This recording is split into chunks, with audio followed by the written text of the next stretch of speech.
Hey everybody, welcome to Kimmel's Irish Pub. Time for another movie review. Yep, tonight, Leave No Trace. I'm excited to see this. 7.7 on IMDb. It stars Ben Foster and a girl. Her name is Thomasin, McKenzie. But Ben Foster, big fan of his. I think the first time I've ever seen him was, I think it was Alpha Dog. If you haven't seen that, he plays a fantastic role in that, and ever since then I want to see anything that he's in. So he's always worth watching. He also did Lance Armstrong in that one movie. Anyway, he's in this. Him and his daughter live a peaceful life in Portland, Oregon. I think they live off the grid, maybe in the woods or something like that. And something happens that they become found or something like that. I don't know. It disturbs the peaceful life that they were living. That's the short synopsis on IMDb. There's a long one. I'm not reading it. You're not either. You're watching me.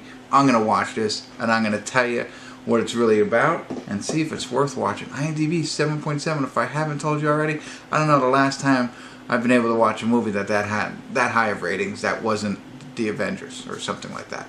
All right, let's get into it. Stick around. I'll be back and let you know how it is.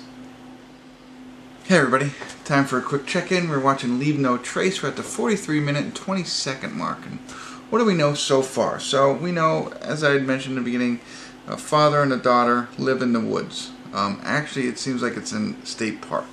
And they live there. They live off the land. They cook their own food. And yeah, they have a little camp going, whatever. But they do some drills, and it's like the drill to run and hide is what it is.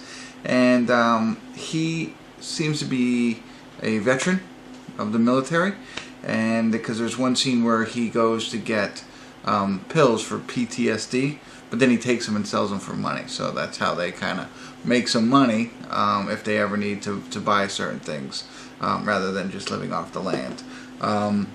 So they're living in the woods, not bothering anybody, and then some guy sees them, I guess, and it calls the cops, and the cops come. They find him. They run a drill. That didn't work. They got found anyway. So they get found. They even cuff the guy. But then, you know, they get taken in, and they just get cleaned up a little bit. They get psyche valves, which I think was interesting. So for both of them, one, the daughter gets tested to see how she's doing in school. She's been homeschooled, and she's doing very well. So they check that out. But they do other psych things with her, and then with him as well. They have a headset and a voice command, and they're just asking him questions, you know, just to see, you know, if he's all there or not. So I thought that was pretty interesting. It was like a crazy amount of questions that he had to answer, and it just gets frustrating. Whatever. So they go through all of this, and then they place them into the care of another gentleman who has like a side house. He seems to have like a Christmas tree business, and some stables, some type of farmer there, and so he is helping with the trees. Ben Foster's character, they're now living in his house. He's helping with the trees just so that he can continue to live there, and they're, you know, living in a normal place, food, all that kind of stuff. But you can kind of tell that that's not what they want to do. Both of them want to get back out and living in the woods on their own again. But so basically there's still a lot of mystery involved. You got what I got so far. There's no mother in the picture, and we're not sure why they chose to live out in the woods as opposed to, you know, or whatever. And just a lot of mysteries going on, and you're not sure what has happened to drive it to this, and you're not sure where it's going to go. But I felt it was a good time to stop and share with you what I know. So far, interesting, little slow, a little dry, but my interest is piqued because I want to see what happens. So if you do, stick around. I'll be right back. Hey everybody, we're at the credits of Leave No Trace. I think where I left us off on the previous check-in was they had just moved into a small house that, you know, somebody's letting them live in, and he's working on the tree farm and helping in that way. And they're kind of getting back into society in a little bit, going to church. The girl has entered school in a very short period of time, but you can tell that you know, the father is getting antsy. He doesn't want to be there. So not a spoiler, but they decide to leave that place and go back out into the wilderness. And so that's part of, I think, what it is his PTSD. He has an inability to stay grounded or stay at one place at one period of time, and needs, or I think it's two things. This is just me thinking. I think he's unable to stay at one place for a long period of time, as I said.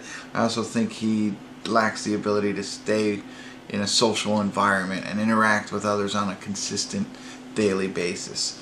That's why he's leaving and moving on, and that's the adventure that the two of them are going on. So he's taking his daughter with him, and they are moving on and moving to other places so that they can, create their own home in the wilderness and continue to move around because of his condition. So as they're doing that, as this movie progresses, and they're moving from place to place, whatever.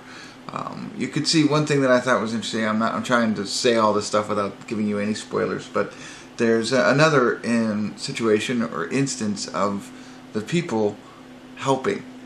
And as I said in the first check-in, there was, he kind of got arrested, but then they helped him get back on his feet and get him into a home. Well, in the same kind of situation, there's another period of somebody reaching out and helping these people, his father and daughter. And I think it's really interesting to see that type of generosity is out there. So that shows up again.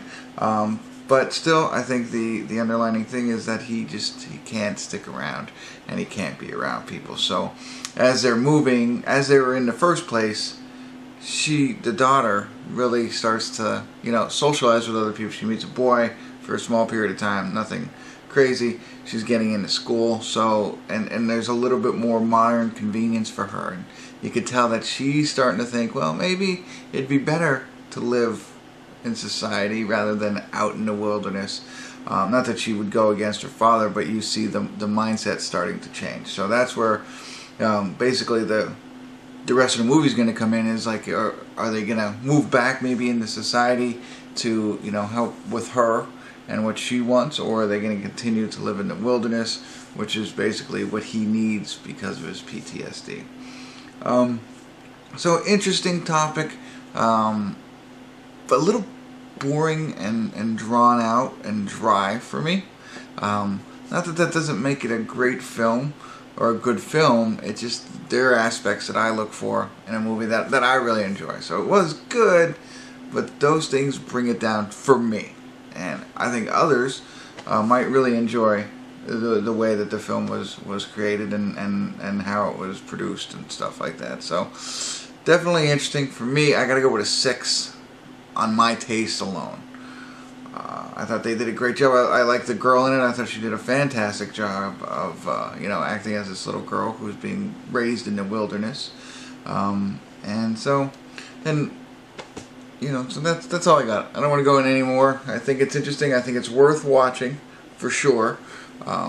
It seems also like maybe, and I don't know this, maybe Oscar talk or something like that. Like, I don't know, I kind of get that sense out of this film. It's these types of films that really go up for like Oscar or awards. And again, I could be way off and we'll never hear of this movie again, but it's up to you. Check it out. If you did, I'd love to hear what your thoughts are. I'm going to stop boring you and drawing out this review and let you go. So thanks for tuning in. Kimmel's Irish Pub.